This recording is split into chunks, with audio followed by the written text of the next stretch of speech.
मैं आज महिला आरक्षण विधेयक 2023 पे बात करना चाहती हूँ। 23 मैं पहले ही स्पष्ट कर देना चाहती हूँ कि मैं ही नहीं, सारा विपक्ष इस बिल के पक्ष में है और महिलाओं को अपना हक और सम्मान जरूर मिलना चाहिए, ऐसा हम सबका मानना है।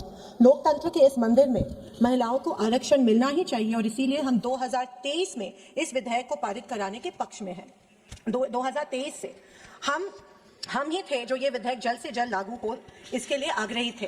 लेकिन तब इस सरकार ने सेंसस 2027 की अनिवार्यता और इसके बाद होने वाली डिलिमिटेशन का कारण देते हुए उसे आगे धकेला था। नए पेंच डालकर इसे लागू करने से ये सरकार 3 साल मुकरती रही और इसे टालती रही और आज अचानक इसी बिल को तत्काल पारित करने के लिए इतनी आतुर क्यों है? ये सरकार इसे ऐतिहासिक बता रही है, लेकिन मैं पूछना चाहती हूँ, आप इतिहास बनाना चाहते हैं या फिर जल्दबाजी में ये बिल लाकर सिर्फ चुनावी फायदा उठाना चाहते हैं? हर इलेक्शन के पहले ये बीजेपी सरकार या तो जुमलेबाजी करती है या कोई धमाका करवाती है या लाडली बहन जैसे रेवड़ी बांटने वाली योजनाएं लाती है। इस बार भी जैसा इस सरकार का कुटिल चलन रहा है, पश्चिम बंगाल और तमिलनाडु के चुनाव को मद्देनजर रखकर ही ये खास सत्र बुलाया गया, ऐसा मेरा मानना है। इसे साबित करने के लिए मैं कुछ तथ्य रखना चाहती हूँ। 2023 में लागू हुआ नारी सम्मान अधिनियम पश्चिम बंगाल और तमिलनाडु के इलेक्शन के बाद भी पारित हो सकता था, क्योंकि 29 में लागू करना है। कुछ ही हफ्ते की बात थी, मगर नहीं, मौका चला जाता। इसीलिए सिर्फ और सिर्फ इन 2 राज्यों की महिलाओं को बरगलाने के लिए और एक प्रलोभन देने के खातिर इस बिल का इस्तेमाल ये सरकार करना चाहती है। दूसरा, इस महिला आरक्षण बिल की आड़ में बिना नया सेंसस करवाए डिलिमिटेशन का बिल भी सोची समझी साजिश से पारित करवाना चाहती है, पर हम इनकी ये बेईमानी सफल होने नहीं देंगे। ये कैसी सरकार है जो वोटों के लिए अपने ही देश की महिलाओं की भावनाओं से खिलवाड़ कर रही है और अपने ही देशवासियों से फरेब कर रही है? शर्म आनी चाहिए इन्हें। अगर इस सरकार की मंशा साफ होती तो सही मायने में महिला का उत्थान इनका अगर लक्ष्य होता तो 2023 में ये अधिनियम पारित कर 2024 की लोकसभा के चुनाव में ये लागू कर देती। आज भी बिना डिलिमिटेशन से इस बिल को जोड़े 543 सीट्स पर 33% आरक्षण लागू कर दीजिए, ताकि 29 में इलेक्शन में महिलाओं को उनका अधिकार मिल सके। पर नहीं, इनका असली लक्ष्य है धोखे से डिलिमिटेशन बिल को पारित करवाना। मैडम, डिलिमिटेशन का यह विधेयक पूरी तरह से खारिज किया जाना चाहिए, क्योंकि ये महिलाओं के आरक्षण को नए डिलिमिटेशन से जोड़ता है जो अनावश्यक है। महिलाओं का आरक्षण एक स्थिर 33% है, जिसे अभी भी लागू किया जा सकता है। इसका जनगणना और डिलिमिटेशन से कोई संबंध नहीं है। इस डिलिमिटेशन से जोड़कर सरकार वास्तव में महिलाओं का आरक्षण को टाल रही है। सीटों की वृद्धि से इसे जोड़कर सरकार ये संकेत दे रही है कि महिलाओं के लिए सीटें तभी स्वीकार की जाएगी जब वे नई और अतिरिक्त सीट हो। हमारे प्रधानमंत्री ने कुछ देर पहले कहा भाषण में, मुझे वो थोड़े से कंफ्यूज लगे, या फिर अपनी मीठी बोली से देश की जनता को झांसा देना चाहते थे। उनके मुताबिक इस बीजेपी सरकार से पहले जिन सरकारों ने ग्राम पंचायत में महिलाओं को आरक्षण दिया, वो कूड़ा साफ करने के लिए दिया था। ये वाक्य का मैं निषेध कर रही हूँ।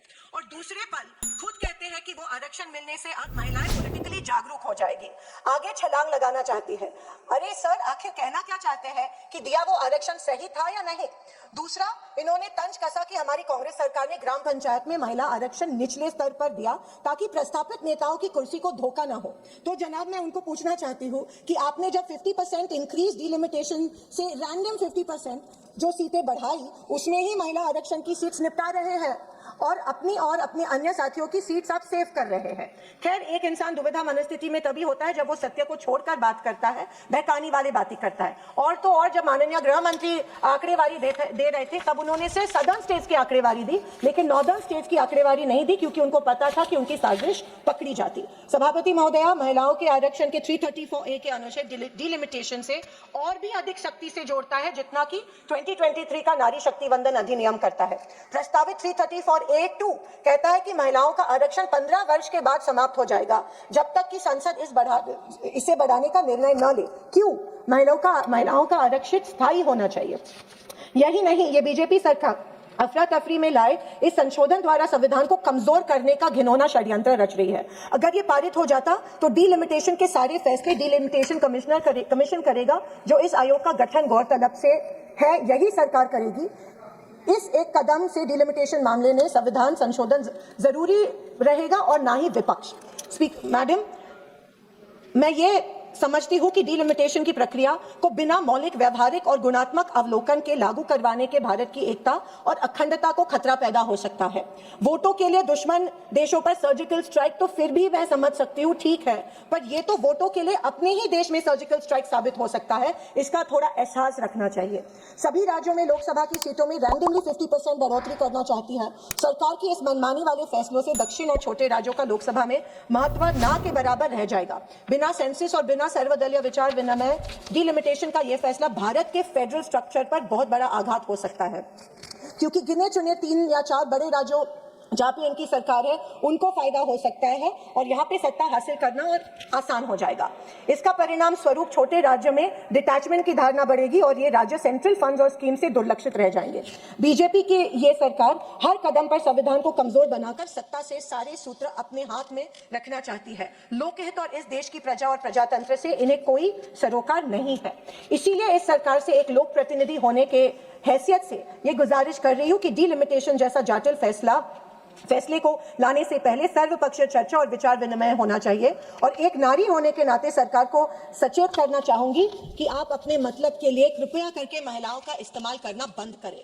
और आखिर में सत्ता के नशे में चूर इस सरकार को यही कहना चाहूंगी, घमंड ना कर अपनी झूठी ताकत पर ए ना समझ, घमंड ना कर अपनी झूठी ताकत पर ए ना समझ, तुझसे पहले कई सिकंदर बिना निशान जमीन निगल चुकी है। धन्यवाद। जय नारी शक्ति, जय